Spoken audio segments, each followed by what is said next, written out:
আউযু বিল্লাহি মিনাশ শাইতানির রাজীম বিসমিল্লাহির রাহমানির রাহিম।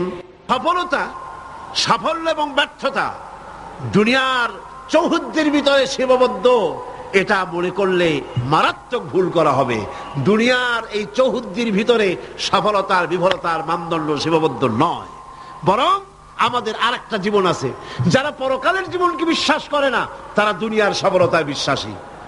কথা বুঝতে পেরেছেন? তারা এই পৃথিবীতে মারিং কাটিং করে সমানে খায়, সমানে মারে, যা খুশি তাই করে। আর যারা পরকালকে বিশ্বাস করে তারা এগুলি করতে পারে না। এই জন্যে জীবনের সফলতা, আসল সফলতা হবে কিয়ামতের দিন। আল্লাহ রাব্বুল আলামিন তার বান্দাকে যদি মাফ করে দেন, যদি দয়া করে জান্নাত দান করেন, এটাই হলো জীবনের সফলতা। সুবহানাল্লাহ। আল্লাহ পাক বলছেন সাফল্যের কোরআনী ধারণা ভিন্ন রকম। সূরা বাকারার প্রথম দিকেই বলা হয়েছে জীবন সফল হওয়ার জন্য কি কি করা লাগবে। আল্লাযীনা ইউমিনুনা বিল গায়বি ওয়া ইউকিমুনাস সালাতা ওয়া মিম্মা রাযাকনাহুম ইউনফিকুন। জীবন যাদের সফল হবে তাদের গুণ বর্ণনা করা হচ্ছে। শোনেন, আল্লাহ পাক বলছেন যারা নাকি গায়েবকে বিশ্বাস করবে, অদৃশ্যকে বিশ্বাস করবে। আমরা বিশ্বাস করছি কিনা? আর যারা জবাব দিলেন না তারা বুঝি করেন নাই। অদৃশ্য বোঝেন তো? অদৃশ্য কি? আল্লাহ পাক। আল্লাহ পাকের দেখি না কিন্তু বিশ্বাস করি নাই। এত আস্তে করলেন কেন? বিশ্বাস করছি কিনা? অবশ্যই করেছি, হাজারবার করেছি, জীবনের বিনিময় করি। আল্লাহ পাক আছেন, ছিলেন, আছেন, থাকবেন। হুয়াল হাইয়ুল কাইয়্যুম। গায়বকে যারা বিশ্বাস করে, যারা নামাজকে প্রতিষ্ঠা করে এবং নিজের রিস্ক থেকে যা সে ইনকাম করে তার থেকে আল্লাহর রাস্তায় খরচ করে। আর কি? والذين يؤمنون بما أنزل إليك وما أنزل من قبلك وبالآخرة هم يوقنون। আর যারা আপনার প্রতি যে কিতাব অবতীর্ণ হয়েছে সেই কিতাবের উপরে বিশ্বাস করে, এর পূর্বে যত কিতাব এসেছে ওই কিতাবের উপরেও বিশ্বাস করে, ওয়াবিল আখিরাতি হুম ইউকিনুন, এবং পরকালকে বিশ্বাস করেছে যারা, তারা কি? এবার আসতেছে আসল কথাটা। উলাইকা আলা হুদাম মির রাব্বিহিম ওয়া উলাইকা হুমুল মুফলিহুন। এরাই হচ্ছে সত্য পথ, সত্য পথের উপরে রবেন তার মালিকের পক্ষ থেকে, মালিকের দেখানো পথের উপরে প্রতিষ্ঠিত, এবং এরাই সবল কাম। সুবহানাল্লাহ, এরাই সবল কাম। জীবনের সফলতা আর বিফলতার ব্যাপারে সূরা আলে ইমরানের মধ্যে বলা হয়েছে, ইয়া আইয়ুহাল্লাযীনা আমানু সুবিরু ওয়া সাবিরু ওয়া রাবিতু ওয়াত্তাকুল্লাহা লাআল্লাকুম তুফলিহুন। হে বিশ্বাসীরা, সবরের পথ অবলম্বন করো, বাতিল পন্থীদের মোকাবেলায় দৃঢ়তা অর্জন করো। জীবন সফল হওয়ার পথ দেখুন। জীবন সফল হবে কিসে? হে বিশ্বাসীরা, সবরের পথ অবলম্বন করো। মাথা গরম করো না, মাথা ঠান্ডা রাখো, সবরের পথ অবলম্বন করো। এই সবরের ব্যাখ্যাও আমরা এখানে করেছি। তারপরে বাতিল পন্থীদের মোকাবেলায় দৃঢ়তা দেখাও, এরপরে হকের পথে উঠে পড়ে লেগে যাও। আশা করা যায় তোমরা সফল কাম হবে। সুবহানাল্লাহ। আশা করা যায় তোমরা সফল হতে পারবে। সফলতার মানদণ্ড সম্পর্কে সূরা মায়েদায় বলা হয়েছে, ইয়া আইয়ুহাল্লাযীনা আমানুত্তাকুল্লাহা ওয়াবতাগু ইলাইহিল ওয়াসিলা ওয়াজাহিদু ফি সাবিলিহি লাআল্লাকুম তুফলিহুন। জীবনের সফলতা এ ব্যাখ্যা নেব কার কাছ থেকে? বলেন না কার কাছ থেকে? কোটি টাকার মালিক হলে জীবনের সফলতা আসে না। গাড়ি বাড়ি ইন্ডাস্ট্রির মালিক হলে, ক্ষমতায় গেলে জীবনের সফলতা। দুনিয়ার চৌহদ্দির ভিতরে সুবদ্ধ নয়। ব্যাখ্যা নেব কার কাছ থেকে? ওই আল্লাহ পাক বলছেন, হে বিশ্বাসীরা, জীবন তোমার সফল হবে আল্লাহকে ভয় করো। কারে ভয় করতে হবে? রাষ্ট্রকে, পুলিশকে, আর্মিকে, প্রধানমন্ত্রীকে, প্রেসিডেন্টকে। কারে ভয় করতে হবে? জোরে চিল্লা এখন। আল্লাহ রাব্বুল আলামিনকে ভয় করো।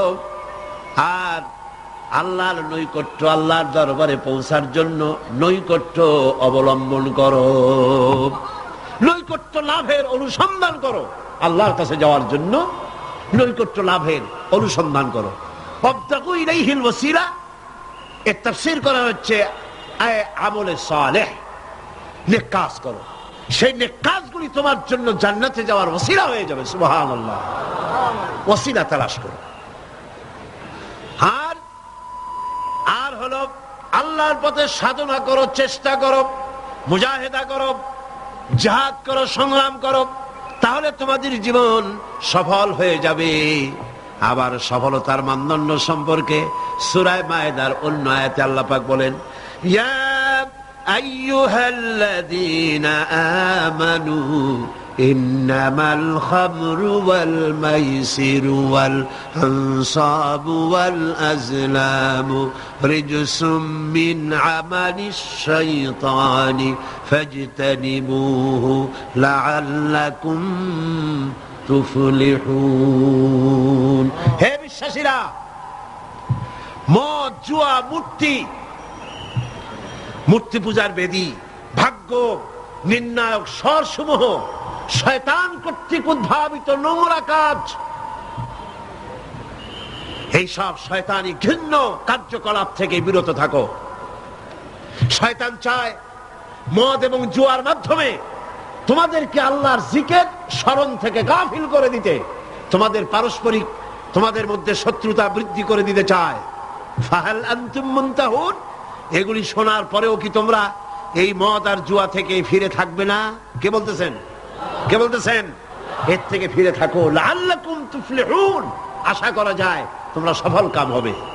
আমরা সফলতার আশা করি আল্লাহ নিষিদ্ধ জিনিসকে জারি করে দিয়ে, আল্লাহ নিষেধ করা জিনিসগুলি চালু করে দিয়ে তার মধ্যে সফলতা আশা করি। আর আল্লাহ বলেন, আমার নিষিদ্ধ করা জিনিসগুলিকে দুনিয়ার বুকে নিষেধ করো, বন্ধ করে দাও, তাহলে সফল হবে। প্রসঙ্গক্রমে আমি আপনাদের সামনে বলতে চাই, 1996 নির্বাচনে পার্লামেন্টে আসার পর মদ জুয়া নিষিদ্ধকরণ বিল 96, এই বিল আমি উত্থাপন করেছিলাম, বিল পেশ করেছিলাম। আপনারা নিশ্চয়ই পত্র পত্রিকায় দেখেছেন, দেখছেন না? সেই বিল উত্থাপন করার পর স্পিকার সাহেব কমিটিতে পাঠিয়ে দিলেন, সংসদীয় কমিটিতে পাঠিয়ে দিলেন। সুদীর্ঘ 2 বছরের ভিতরে এই বিলের কোনো খোঁজ নাই। মারাত্মক ডিপ ফ্রিজের অতল তলে বিল পড়েছিল।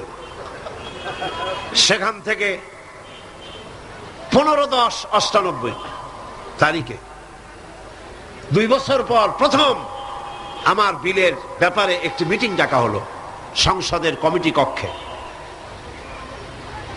আমি এই ঘটনা শুনেছি এই কারণে, এই আয়াতের সঙ্গে রিলেটেড জীবনের সফলতা আর বিফলতার মানদণ্ড কোথায়।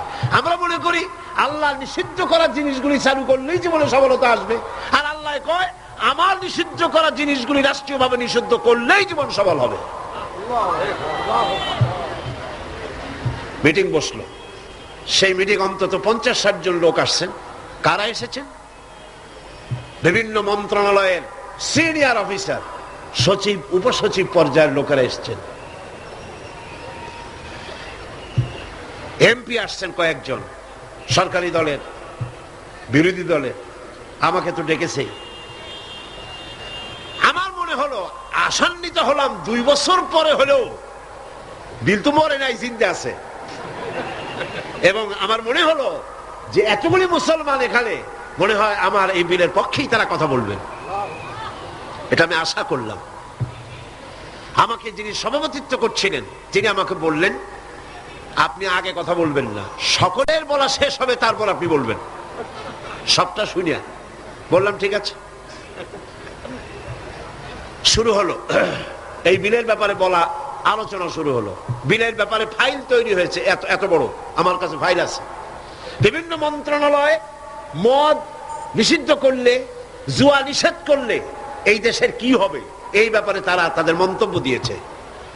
মন্ত্রণালয়ের মন্তব্য, জাতিসংঘ কি ফতোয়া দিয়েছে তাও আছে, সার্ক এ ব্যাপারে কি ফতোয়া দিয়েছে তাও আছে। এত বড় ফাইল। শুরু হলো প্রথমেই অর্থ মন্ত্রণালয়। সভাপতি সাহেব বললেন আপনি বলেন এই বিলের ব্যাপারে। অর্থ মন্ত্রণালয় বলল, মাননীয় সভাপতি, যদি এই বিল কার্যকরী হয়, মদ যদি বন্ধ করে দেওয়া হয়, তাহলে আমার দেশ প্রতি বছর 28 কোটি টাকার রাজস্ব ইনকাম থেকে মাহরুম হয়ে যাবে। স্বাস্থ্য মন্ত্রণালয় বলল, মদ যদি না থাকে জনগণের স্বাস্থ্য শেষ।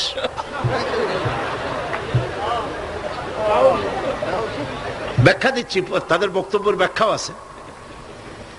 স্বরাষ্ট্র মন্ত্রণালয় বলল, মদ যদি বন্ধ হয়ে যায় উচ্ছৃঙ্খলতা বাড়বে, সন্ত্রাস বাড়বে, কারণ সুইপার, ডম, ক্লিনার, এই সমস্ত মানুষগুলি এগুলি তারা খায়। যদি তাদের খাইতে দেওয়া না হয় তাহলে তারা উচ্ছৃঙ্খল হবে এবং তারা নানান রকমের সন্ত্রাসে লিপ্ত হবে। কাজে এই সন্ত্রাস বন্ধ করার জন্য এটা থাকা দরকার। ইন্না লিল্লাহি ওয়া ইন্না ইলাইহি রাজিউন। খুব হতাশ হলাম এবং মনে মনে ভাবতে থাকলাম যে আল্লাহ, আজকের এই মিটিং এর ছবি তো তোমার ক্যামেরা ধারণ করছে। কিয়ামতের দিন এই লোকগুলি কি জবাব দেবে তোমার দরবারে? আমি তো আমার বাপের বিল নিয়ে হাজির হই নাই, আমার বাপের বিল তো নিয়ে হাজির হই নাই। এরপরে পররাষ্ট্র মন্ত্রণালয়ের পক্ষ থেকে বলা হলো, আমরা গরিব দেশ। যুক্তি দেখুন, আমরা গরিব দেশ, ডোনাররা আমাদেরকে সাহায্য দেয়, বিদেশি সাহায্য দাতা গোষ্ঠী, তারা আমার দেশে সাহায্য নিয়ে আসে। ওনাদেরকে যদি একটু মদুনা দিতে পারি তো দিলাম কি, একটু মেহমানদারি তো করা উচিত। এই মেহমানদারি না করতে পারলে আমরা তো সর্বনাশ হয়ে যাবে দেশ। সুতরাং এটা বন্ধ করার অর্থই হলো বিদেশি সাহায্য বন্ধ হয়ে যাওয়া। এইভাবে বিভিন্ন মন্ত্রণালয় বলতে লাগলেন আর আমি বসে বসে কুইনিয়ান গিলতে লাগলাম। সর্বশেষ ইসলামী ফাউন্ডেশন, সভাপতি সাহেব বললেন, ইসলামী ফাউন্ডেশনের ডিজি সাহেব, তার নামের এক একটা মৌলানা লাগানো আছে। তিনি বললেন, মৌলানা সাহেব আপনি বলেন। আমি এই লোকটার চেহারা জীবনে দেখি নাই, ওই প্রথম দেখলাম। আমি ভাবলাম অন্তত সে যাই হোক, নামের আগে যখন একটা মৌলানা আছে, জি, তাহলে উনি এই বিলের পক্ষে কথা বলবেন, আমার ধারণা হলো। কিন্তু সর্বনাশ, তিনি বললেন কি, আহা, চাকরি করতে গিয়ে মানুষ এইভাবে ইমান বিক্রি করে? অবাক হলাম আমি। চাকরি করতে গিয়ে মানুষ তার ইমান বেচে। তিনি বললেন, এই বিল আমি তার কথাই কোট করছি, আমার সব মুখস্থ। তিনি বললেন, এই বিল আমি আগে পাই নাই, মিটিং এসে বিলটা পেলাম। বিল পড়ে দেখলাম যিনি বিল উত্থাপন করেছেন তিনি একটি ধর্মীয় আবেগের উপরে ভিত্তি করে বিল পেশ করেছেন। এটি হচ্ছে ইসলামের নামে আরেকটি অনইসলামিক কাজ। তিনি বললেন এইটা, এর কারণ হলো যুক্তি। শোনেন যুক্তি, কত বড় আলেম তিনি, সোজা কথা। তিনি বলছেন যে আমার দেশে অমুসলিমরা আছে, আমার জন্য যেটা হারাম সেটা তাদের জন্য হালাল, আমাদের জন্য যেটা হালাল সেটা তাদের জন্য হারাম। আমার দেশে অমুসলিম বহুত আছে, সুতরাং আমরা যদি মদ নিষিদ্ধ করি অন্য জাতির উপরে তা জুলুম হবে। আর আল্লাহ বলেছেন লা ইকরাহা ফিদ্দীন, ইসলামে কোনো বাড়াবাড়ি নেই। তিনি আরো এক ধাপ এগিয়ে গেলেন। তিনি বললেন, শুধু এই বিলের ব্যাপারেই নয়, বাংলাদেশের সংবিধানের মধ্যে আল্লাহর উপর ঈমান এবং অবিচল আস্থার কথা বলেও অমুসলিমদের উপরে, সংখ্যালঘুদের উপরে প্রেসার ক্রিয়েট করা হয়েছে, জুলুম করা হয়েছে। এই বক্তব্য শেষ হওয়ার পর আমাকে সময় দিল, কপাল খারাপ, মাগরিবের বাকি তখন 10 মিনিট, সামান্য সময় পেলাম। আমি বললাম, সভাপতি সাহেব, এতক্ষণ পর্যন্ত আপনার আমন্ত্রিত মেহমানেরা যেসব আইনের বই দিয়ে কথা বলেছেন সেগুলো আইনের বই, আর আমি যে আইনের কিতাব দিয়ে আজকে আপনাদের সামনে দলিল নিয়ে এসেছি সে আইনের কিতাবখানি হচ্ছে আকাশের নিচে জমিনের উপরে সর্বশ্রেষ্ঠ আইনের কিতাব, যার নাম কোরআন শরীফ। আমি যে বিল পেশ করেছি এই বিল আমার বানানো নয়, এটি মানুষের তৈরি করে নয়। আপনার অর্থ মন্ত্রণালয় বলেছে 28 কোটি টাকার ক্ষতি হবে, প্রতি বছর 28 কোটি টাকার ক্ষতি হবে রাজস্ব ইনকাম থেকে মদ বন্ধ করলে। কিন্তু আমি বলতে চাই, আল্লাহ পাকের নিষিদ্ধ জিনিসকে আপনারা হালাল করবেন, 28 কোটি নয়, বন্যার পানির মতো হাজার হাজার 28 কোটি টাকা আল্লাহ বন্যার পানি দিয়ে ভাসায় দেবে। আপনারা ঠেকাইতে পারবেন না, ঠেকাতে পারবেন না। খেতে দেওয়ার মালিক কে? ইমাম খোমেনিকে আমেরিকান প্রেসিডেন্ট বলেছিলেন, আমার বন্দীদেরকে ছেড়ে দাও, কূটনীতিকদেরকে ছেড়ে দাও, যদি না ছাড়ো তাহলে তোমাদের খাদ্য এবং রসদ যা আমরা পাঠাই ইরানে তা পাঠানো বন্ধ করে দেব। ইমাম খোমেনি ভার্সিটি সিটে করছিলেন নাকি? খোমেনি সাহেব কি বললেন? ইতিহাস সাক্ষী। খোমেনি সাহেব বললেন, আমেরিকার প্রেসিডেন্ট সাহেব, তুমি খাবার দেবা না এই কথা কইয়া ভয় দেখাও কারে? আমি তো সেই জাতি যার বছরের ভিতরে 1 মাস উপাস থাকা ফরজ, বছরে 1টা মাস না খেয়ে থাকা ফরজ। তুমি আমার ভয় দেখাও না খেয়ে থাকা, তোমার খাদ্যের পরোয়া আমি করি না। সুতরাং ভয় তো করতে হবে আল্লাহ পাক। খাদ্য দেওয়ার মালিক তিনি, খাবারের মালিক দেওয়ার মালিক কে? আল্লাহ রাব্বুল আলামিন বলেছেন, ওয়ালাউ আন্না আহলাল কুরা আমানু ওয়াত্তাকাউ লাফাতাহনা আলাইহিম বারাকাতিম মিনাস সামাই ওয়াল আরদ। দেশের লোকেরা, জনপদের লোকেরা যদি আমার উপর ঈমান আনে আর আমাকে ভয় করার নীতি যদি অবলম্বন করে চলে, তাহলে আকাশ আর জমিনের সব বরকতের দরজা আমি আল্লাহ তাদের জন্য খুলে দেব। রিজক দেওয়ার মালিক তো আল্লাহ। কে মালিক? আল্লাহ পাক। আল্লাহর হারাম জিনিসকে আপনারা জারি রেখে 28 কোটি টাকা পাওয়ার লোভ করছেন।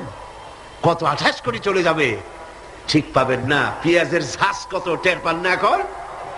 পেঁয়াজের ঝাঁজ কত? এক সময় সিলেটের নাম ছিল 2টি পাতা 1টি কুড়ির দেশ, ঠিক না?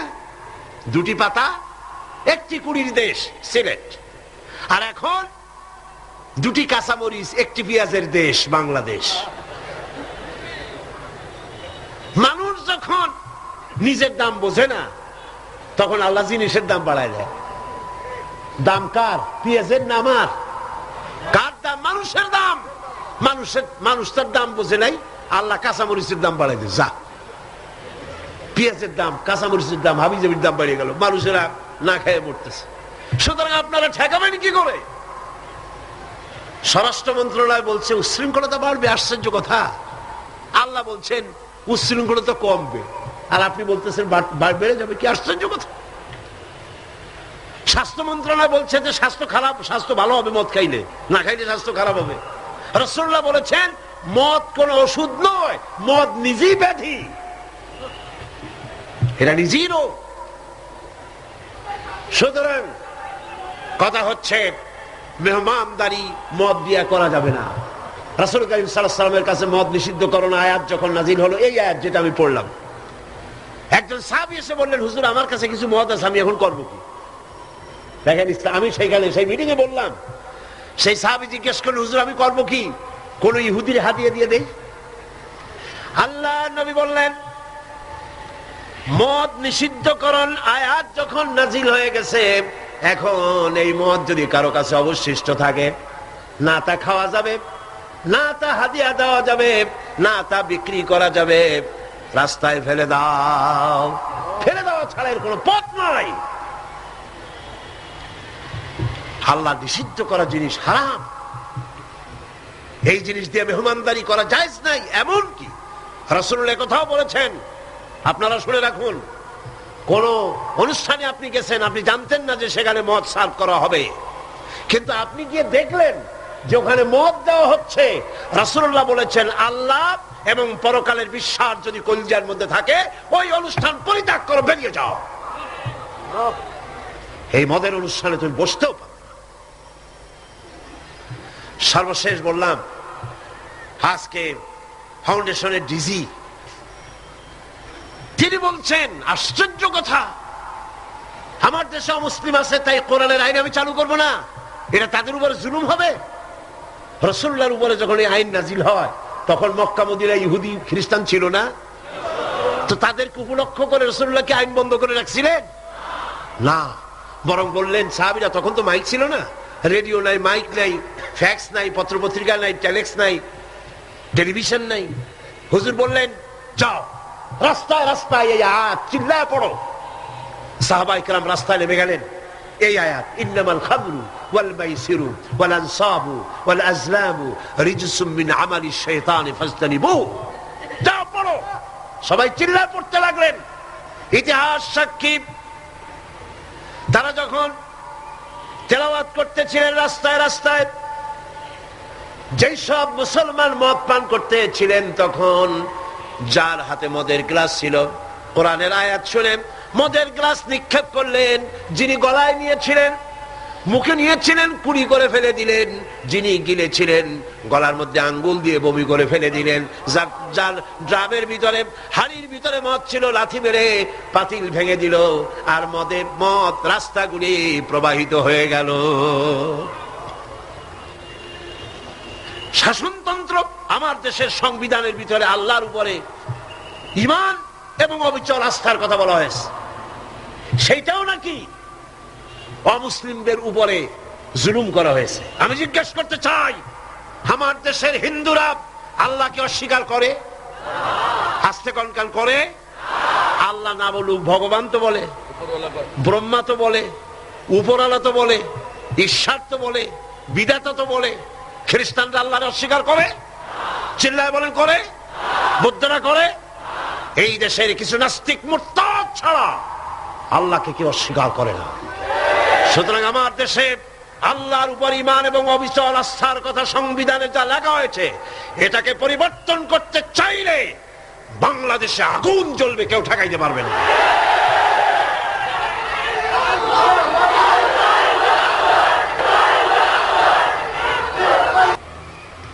দুই বছর পর একবারের জন্য এটা উঠলো, আমি সব কথা বলতে পারলাম না, মাগরিবের আজান হয়ে গেল। আমাকে বলা হলো, এই বিল আবার আরেকদিন আমরা মিটিং করব। সেদিন পার্লামেন্ট চলাকালীন সময় এই বিলের উপর রিপোর্ট দেওয়া হলো। আমি দাঁড়ায়া বিধি অনুযায়ী কথা বলতে চাইলাম, কথা বলতে পারলাম না, কথা বলতে দেওয়া হলো না। যাই হোক, সেটা ভিন্ন কথা। আল্লাহ পাকের কাছে ছেড়ে দিয়েছি। আমরা চাই পৃথিবীর দ্বিতীয় বৃহত্তম মুসলিম দেশ বাংলাদেশ, এখানে মদ এবং জুয়া নিষিদ্ধ ঘোষণা করা হোক। আপনারা চান কিনা? চান কিনা? চান কিনা? আল্লাহ রাব্বুল আলামিন বলছেন, যেটাই হলো সফলতার মানদণ্ড, দুনিয়ার চৌহদ্দির ভিতরে এই সফলতা নির্ভর করে না। সূরা হজে বলা হয়েছে, ইয়া আইয়ুহাল্লাযীনা আমানু রুকউ ওয়াসজুদু ওয়া'বুদু রাব্বাকুম ওয়াফআলুল খায়রা লাআল্লাকুম তুফলিহুন। হে বিশ্বাসীরা, রুকু করো, তোমরা রুকু এবং সিজদা করো, আর নিজের রবের বন্দেগী করো, নেক কাজ করো। এই কাজগুলি করলে তোমরা সফল কাম হতে পারবে। সফলতার মানদণ্ড এখানেই আল্লাহর হুকুম, আল্লাহর আনুগত্যের সামনে নিজের মাথা নত করে দেওয়ার মধ্যেই, এটার মধ্যেই রয়েছে সফলতা। আল্লাহ পাক সেই কামিয়াবি দুনিয়া এবং আখিরাতে আমাদেরকে দান করুন। আমরা বলি আমিন, আমরা বলি আমিন। এরপরে আল্লাহ পাক আরেকটি গুরুত্বপূর্ণ কথা সামনে বলছেন। আল্লাহর কথা সবই গুরুত্বপূর্ণ। আল্লাহর কথা কি? সবই গুরুত্বপূর্ণ। আল্লাহ পাক বলেন, وَمِنَ النَّاسِ مَن يَشْتَرِي لَهْوَ الْحَدِيثِ لِيُضِلَّ عَن سَبِيلِ اللَّهِ بِغَيْرِ عِلْمٍ وَيَتَّخِذَهَا هُزُوًا أُولَئِكَ لَهُمْ عَذَابٌ مُهِينٌ। লোকেদের মধ্যে এমন লোক আছে যারা মনোমুগ্ধকর কথা কিনে আনে জ্ঞান ছাড়াই, আল্লাহর পথ থেকে মানুষকে ফিরায় রাখার জন্য। ওয়াত্তাখিযাহা হুজুয়া, আর আল্লাহর পথে মানুষ যেন চলতে না পারে সেই জন্য এই পথকে তারা হাসি এবং ঠাট্টা বিদ্রুপ করে। উলাইকা লাহুম আযাবুম মুহিন, এদের জন্য রয়েছে লাঞ্ছনাকর শাস্তি। আর কি? وَإِذَا تُتْلَى عَلَيْهِ آيَاتُنَا وَلَّى مُسْتَكْبِرًا كَأَن لَّمْ يَسْمَعْهَا كَأَنَّ فِي أُذُنَيْهِ وَقْرًا فَبَشِّرْهُ بِعَذَابٍ أَلِيمٍ। আর যখন তাকে আমার আয়াত তেলাওয়াত করে শোনানো হয়, সে দর্প ভরে অ্যাবাউট টার্ন করে, দর্প পরে পিঠ ফিরায় চলে যায়। কাল্লাম ইয়াসমাহা, যেমন সে শুনতেই পায় নাই। কান্না ফি উযনাইহি ওয়াকরা, যেন সে বধির কালা, আমার কথা যেন শুনি নাই, এমনই অবস্থা। এই লাহওয়াল হাদিস, এই জিনিসটাকে এটা বুঝতে হবে। এই মুহূর্তে সবচাইতে জরুরি কথা লাহওয়াল হাদিস। এগুলো হচ্ছে একদিকে আল্লাহর পক্ষ থেকে পথ নির্দেশনা আসছে, অনুগ্রহ আসছে, সেটার নাম হচ্ছে, সেটা দিয়ে লোকেরা লাভবান হচ্ছে, তার নাম কিতাব কোরআন শরীফ। তার নাম কি? কোরআন শরীফ। অন্যদিকে ওই সব সৌভাগ্যবান ব্যক্তির পাশাপাশি এমন দুর্ভাগা লোকেরাও রয়েছে যারা আল্লাহর আয়াতের মোকাবেলায় ভিন্ন পদ্ধতি গ্রহণ করেছে। সেটা কি? তারা বিভিন্ন মনোমুগ্ধকর কথা বিভিন্ন জায়গা থেকে আমদানি করেছে। হাদিস শরীফে এসেছে, নজর ইবনে হারিস কুরাইশদের এক ব্যক্তি, সে বলল, তোমরা মুহাম্মদ সাল্লাল্লাহু আলাইহি ওয়াসাল্লামের বিরোধিতা করে কিছু করতে পারবে না, কারণ তারে তোমরা বলছো মিথ্যাবাদী, না তারে তোমরা বলছো যে তিনি গণক, তিনি জাদুকর। এই কথা বলে তোমরা কুল পাবে না, কারণ তিনি এই সমাজের ভেতরেই বেড়ে উঠেছেন, জিন্দেগিতে তিনি একটি মিথ্যে কথা বলেন নাই, কাউকে ঠকান নাই, কারোর সঙ্গে প্রতারণা করেন নাই। এই লোকের বিরুদ্ধে এই সমস্ত কথা বলে তোমরা কুলাইতে পারবা না। তবে আমি এই ধান্দাবাজি তোমরা ছাড়ো, কোরআন শরীফের কাছে যাতে মানুষ না যায়। মানুষগুলি হেদায়েত হচ্ছে কি কারণে? এক রসুল দেখে আর এক কোরআন শুনে। কারণ কয়টা? দুইটা। কয়টা কারণ? রাসূলুল্লাহর চেহারা দেখে, রাসূলুল্লাহর ব্যবহারে ইসলামের দিকে আকৃষ্ট হচ্ছে, আর কোরআন শুনে মানুষ পাগল হয়ে যাচ্ছে। সুবহানাল্লাহ। নবীজি যখন তেলাওয়াত করতেছেন, কাফের বেঈমানেরা চতুর্দিক থেকে দাঁড়ায় যাচ্ছে।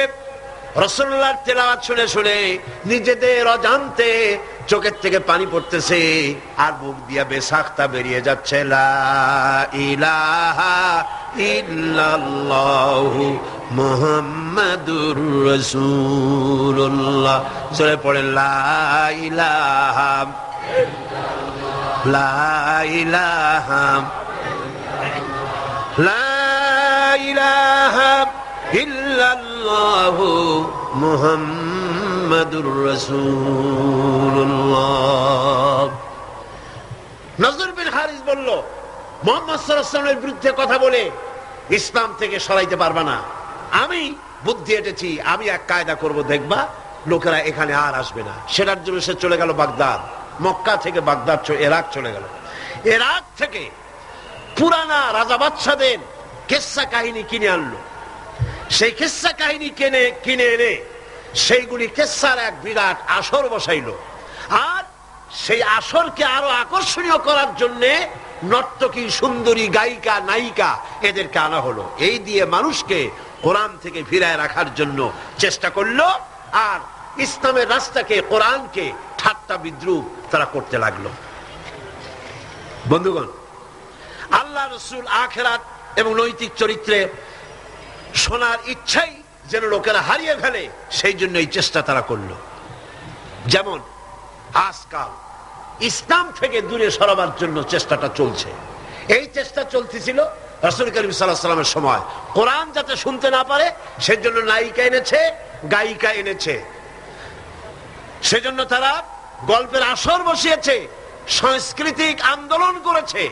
এগুলি করে কোরআন থেকে ফিরাবার হাজারো প্রচেষ্টা করেছে। আর আজও একই পদ্ধতিতে গোটা জাতিকে চরিত্রহীন বানাবার লাহওয়াল হাদিস দিয়ে প্রচেষ্টা চলছে। ঠিক কিনা? ঠিক কিনা? আজ দেখেন দেশের সরকারের পৃষ্ঠপোষকতায় নর্তকী, গায়িকা, নায়িকা বন্যার পানির মতো ভারত থেকে আসতেছে। ঠিক কিনা? এরপরে আল্লাহর কোরআনের পথে বাধা দেওয়ার জন্য নাচ, গান, নাটক, সিনেমা ইত্যাদির আমদানি করা হচ্ছে। এগুলি করে ইসলামের পথে বাধার সৃষ্টি করা হচ্ছে। দর্শন বাড়তেছে, চরিত্রহীনতা ক্রমান্বয়ে বাড়তেছে। এগুলি সব হচ্ছে লাহওয়াল হাদিস। এগুলি কি বলুন? লাহওয়াল হাদিস। এই লাহওয়াল হাদিস থেকে আল্লাহ পাক বাঁচার জন্য বলেছেন, যারা কেনে এই লাহওয়াল হাদিস, যারা কেনে অর্থাৎ নিরর্থক, মনোমুগ্ধকর, আকর্ষণীয়, আল্লাহর পথ থেকে ফিরাবার যত ব্যবস্থা আছে সবগুলি হচ্ছে লাহওয়াল হাদিস। এগুলি তারা কেন করে? এগুলি করে লিয়ুদিল্লা আন সাবিলিল্লাহ, আল্লাহর রাস্তা থেকে মানুষগুলোকে ফিরাবার জন্য, আর কোনো কারণ নেই। মুন্সিগঞ্জে আমার এক মাহফিল ছিল, নারায়ণগঞ্জের এপার। সেই জায়গায় প্রোগ্রামটা আমার শুক্রবার দিন প্রোগ্রাম হবে সকাল 8টায়, একটা দোয়ার মাহফিল। সেই মাহফিলে গিয়ে রাতের বেলায় মঞ্চ, গেট পোড়াই দিয়েছে, মাহফিল যাতে না হতে পারে সেজন্য সরকারি ছত্র ছায়ায় এই কাজটি সেখানে করা হয়েছে। আমি শুনে বললাম, যারা এই কাজটা করলো তারা তো মাহফিলের প্যান্ডেলে আগুন দেয় নাই, নিজেদের তকদিরে আগুন লাগাইছে, নিজেদের তকদিরে আগুন লাগাইছে। জীবনে তো গানের প্যান্ডেলে আগুন দাও নাই, থিয়েটারের গেটে আগুন দাও নাই, জীবনে কোনোদিন যাত্রার প্যান্ডেলে আগুন দাও নাই।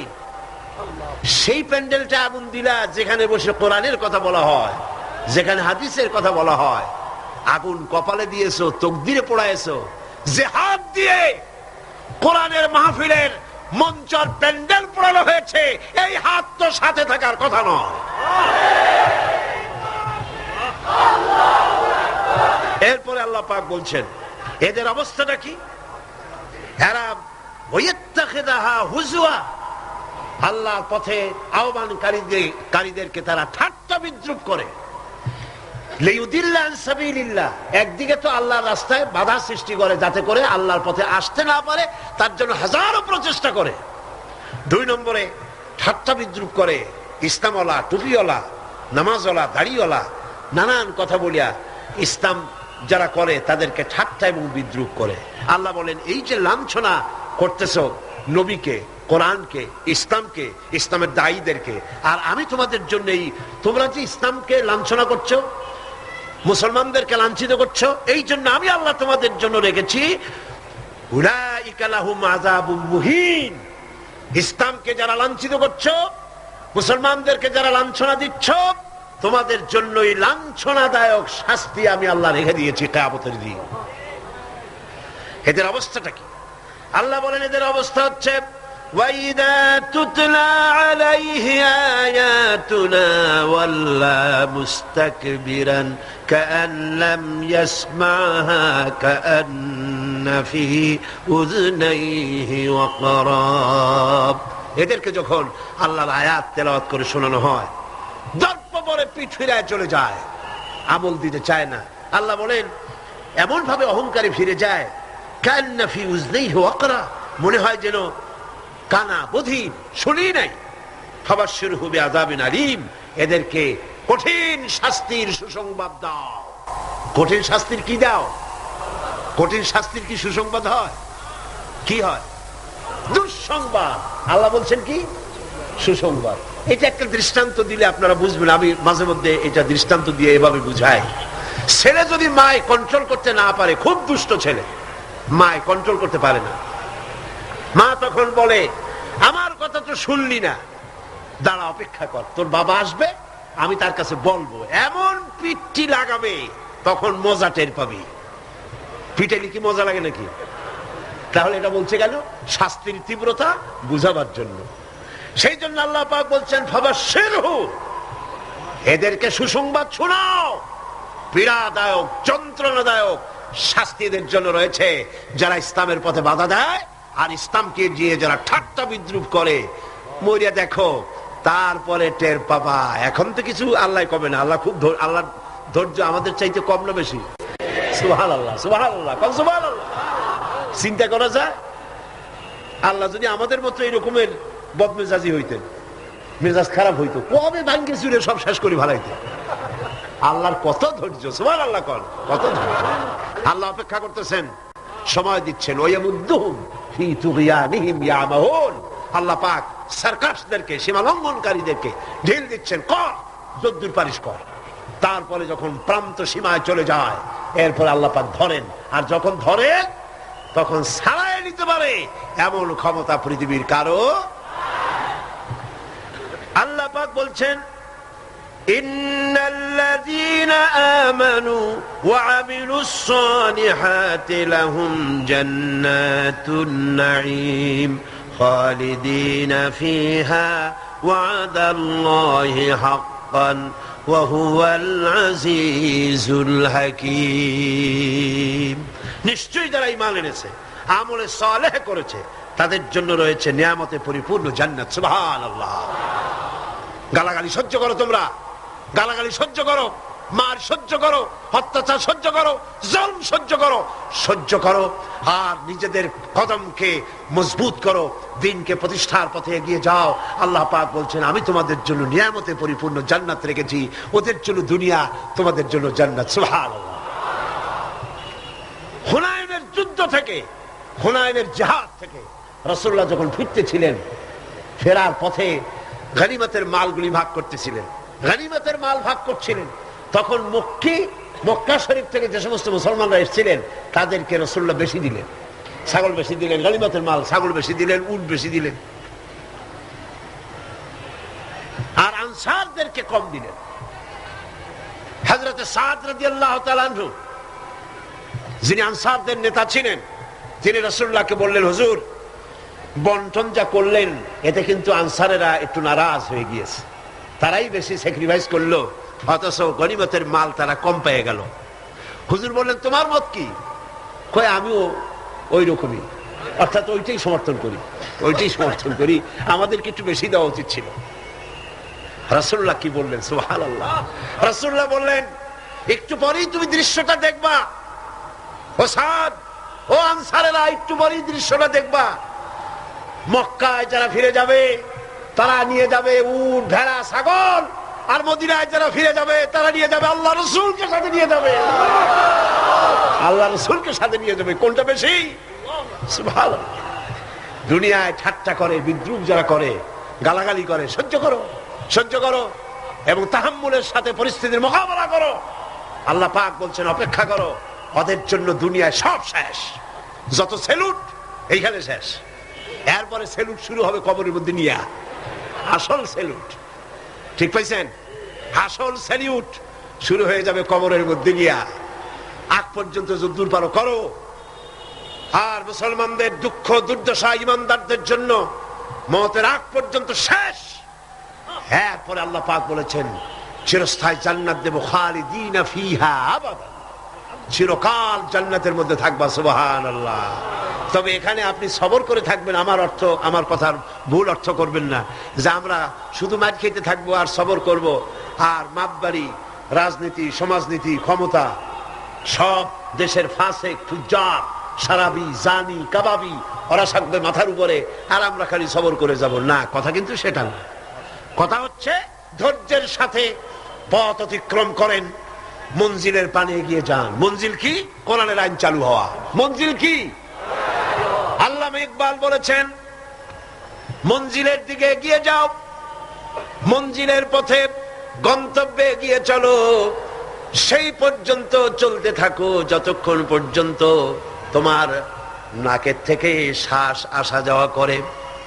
যতক্ষণ পারো মঞ্জিলে পৌঁছাবার জন্য দৌড়াও, যখন দৌড়াতে পারবে না, পায়ে যখন শক্তি নাই, তখন হামাগুড়ি দাও। হামাগুড়ি দিয়াও যখন এগোতে পারো না, গড়াতে থাকো। যখন তাও পারো না, তখন মঞ্জিলের পানে তাকায় থাকো, যতক্ষণ চোখের পাতা তোমার স্তব্ধ হয়ে না যায়। চোখের পাতা নীরব নিস্তব্ধ না হওয়া পর্যন্ত মঞ্জিলের পানে তাকায় থাকো। আমরাও ধৈর্য ধারণ করে পরিস্থিতির মোকাবেলা করব। ওরা অস্ত্র নিয়ে আসবে, আমরা অস্ত্র ধারণ করব। সেই অস্ত্র বন্দুক নয়, কামান নয়, রিভলভার নয়, স্টেনগান নয়, এসএলআর নয়, দুনিয়ার মানুষের বানানো অস্ত্র নয়। ওদের অস্ত্রের মোকাবেলা করব ইমানের অস্ত্র দিয়ে, চরিত্রের অস্ত্র দিয়ে। কিসের অস্ত্র দিয়ে? চরিত্রের অস্ত্র দিয়ে, ইমানের অস্ত্র দিয়ে এদের মোকাবেলা করব। আর ইনশাআল্লাহ বাংলার জমিনে দ্বীন প্রতিষ্ঠা আমরা করব ইনশাআল্লাহ।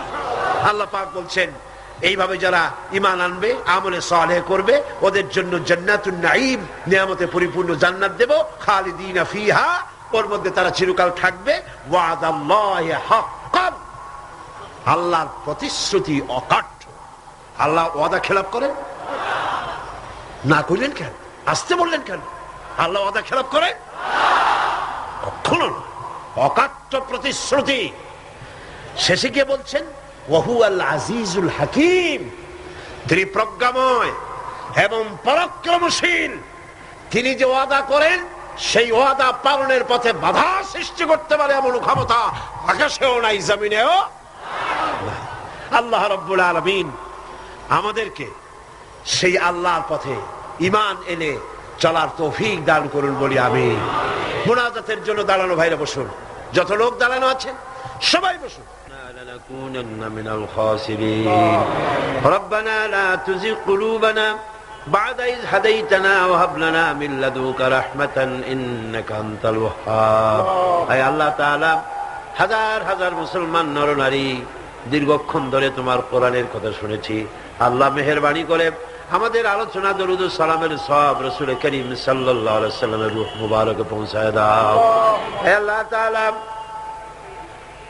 আমরা যারা হাত তুলেছি, এর মধ্য থেকে মা বাপ যাদের দুনিয়া থেকে জনমের মতো বিদায় হয়ে গেছে, আল্লাহ কবরগুলিকে জান্নাতের টুকরায় পরিণত করে দাও। রব্বির হামহুমা কামা রব্বায়ানি সগীরা। সবাই পড়েন রব্বির হামহুমা কামা রব্বায়ানি সগীরা। হে আল্লাহ তাআলা, সারা জীবন আমরা গুনাহ করেছি, দয়া করে মেহেরবানি করে আমাদের জিন্দেগীর সমস্ত গুনাহ কথা মাফ করে দাও। হে আল্লাহ তাআলা, এত বড় মাহফিল, এই মাহফিলের আয়োজন ইসলামী সমাজ কল্যাণ পরিষদ প্রতি বছর করে। আল্লাহ তুমি জানো। হে আল্লাহ তাআলা, তুমি দয়া করে মেহেরবানি করে এই মাহফিলের 5টা দিন তুমি তোমার কুদরতি নিজাম দিয়ে চালায় দিও। হে আল্লাহ, অর্থনৈতিক দিক থেকে যে অসুবিধা আছে, হে আল্লাহ তাআলা, মালদার লোক যারা, আয় আল্লাহ তুমি দয়া করে তাদের দিলকে বড় করে দাও। তারা যেন ওনাদের সঙ্গে দেখা করে গোপনে গোপনে তোমার নবী যেভাবে বলেছে, ডান হাতে দাও বাম হাতে যেন ঠেল না পায়। এইভাবে করে কোরআনের খেদমতে এই এলাকার মুসলমানগুলি যেন, মুসলমান নারী পুরুষ সবাই যেন এগিয়ে আসে। আল্লাহ সকলের দিল আর হাত তুমি খুলে দাও রব্বুল আলামিন। আয় আল্লাহ তাআলা, কোরআনে কারীমের কথা শোনার জন্য দূর দারাজ থেকে লোকেরা আসে, আর যারা এখানে বলেন, আল্লাহ তুমি দয়া করে তাদের বলার তৌফিক দান করে দিও। আপনারা দোয়া করেন আমার কণ্ঠস্বরের জন্য, শরীরের জন্য। আল্লাহ যেন এই মাহফিলের জন্য উপযোগী কথা যেন হক ভাবে সুন্দর করে মানুষের সামনে উপস্থাপন করার তৌফিক যেন আল্লাহ পাক দান করেন। আমি যা বলি তার জন্য আমি নিজে আমল করতে পারি, আল্লাহ এই তৌফিক যেন দান করেন। ربنا تقبل منا إنك أنت السميع العليم وتب علينا إنك أنت التواب الرحيم سبحان ربك رب العزة عما يصفون وسلام على المرسلين الحمد لله رب العالمين واجعل آخر كلمة عند الموت لا إله إلا الله محمد رسول الله। السلام عليكم ورحمة الله।